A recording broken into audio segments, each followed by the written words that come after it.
депутаттар, Кубатбек Аличевич. Бүгүнкү теманын эң маанилүү экендигин баарыбызга маалым.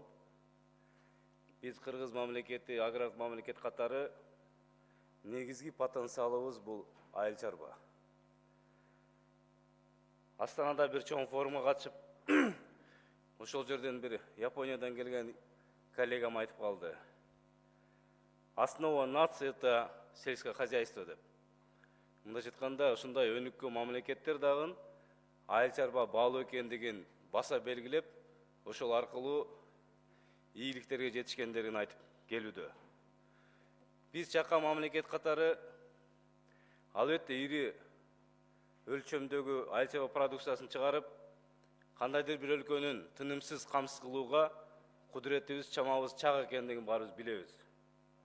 Биздин ошонун ичинен негизги потенциал бул органикалык продукция. Мына өкмөт тарабынан мыйзам сунуш кылып, бүгүнкү күнү мыйзам экинчи окууда каралуу тартибинде талкууланып жатат. Мына Искендер Айдаралиевич бул киши ушул мыйзам боюнча, ушул дегеле ушул тармак боюнча өзгөчө адис катары мен билем. Ошол тармакты көтөрүүгө болгон салымын жасап келүүдө. Бизде 1 миллион 200 миң гектардын тегерегинде айдоо жерибиз бар. 435 миң гектар кайракы жерибиз бар. 9,5 миллионго жакын жайыт жерибиз бар. Жалпы жердин 92%-ын тегереги бул тоолуу жерлер. Биз азыр ушул пайдаланылбай турган кунары төмөн, түшүмдүүлүгү төмөн айыл чарба жерлерин, ушул жайыт жерлерин көп жылдык багдаракка жана башка айыл чарба продукциясын өстүрүүгө, көп жылдык пайдаланууга берели деген мыйзамдан иштеп чыгып, ал дагы талкуу учурунда. Ал боюнча жерлерде бир коомдук талкууларды өткөрүп келдик. Урматтуу бүгүнкү жыйындын мындай коомдук талкуунун катышуулары, сиздердин адис катары жер-жерден келген агро тармагында үзүлүү эмгектенип келген адистер отурасыздар. Өкмөттүн өкүлчүлүгүнүн өкүлдөрү отурасыздар. Сиздердин ой пикириңиздер биз үчүн өтө маанилүү. Биз жапа тырмак баарыбыз мындай консолидация деп биригип, багыт алып, алдыга көздөй программаны түзүп, ошонун аракети менен кеткен болсок, кыска убакыттын ичинде көрсөткүч сөзсүз болот. Бүгүн жеке ишкерлер, жеке дыйкандар болгон күчүн аракетин жумшап, 1 сотик болобу, 1 гектар болобу, мындай кайсыл рентабелдүү деп эсептелген тармак боюнча айыл чарбада аракетин кылып жатат.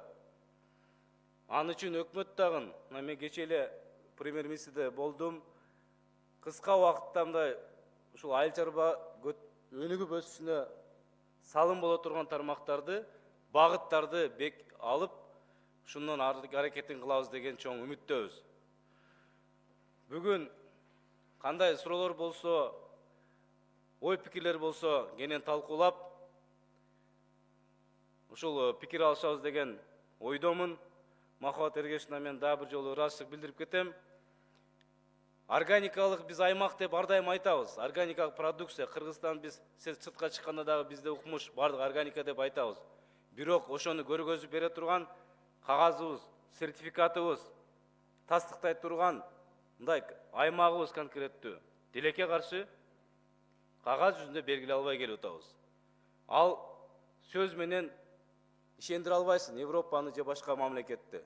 Аны качан ишендиребиз? Биз мыйзамды кабыл алып, атайын аймактарды аныктап, ошол аймакка өзгөчө статус берип, 1 грамдагы химикат жана башкаларды колдонулбайт. Бул чыныгы органикалык продукция деп тастыктаган, эл аралык деңгээлде ошону тааныган тастыктоочу сертификат болгондон кийин гана ошону ынанат. Андай аймактар бизде көп. Мына баарыбыз 70-80% айылдан келген жарандар олтурабыз. Бардык областтын өзүнүн өзгөчө аймактары бар. Ошону мыйзамдаштыруу үстүндө биз иштеп жатабыз. Барыңыздарга бүгүнкү отурумда ийгилик каалайм, жыйынтык болушун каалайм.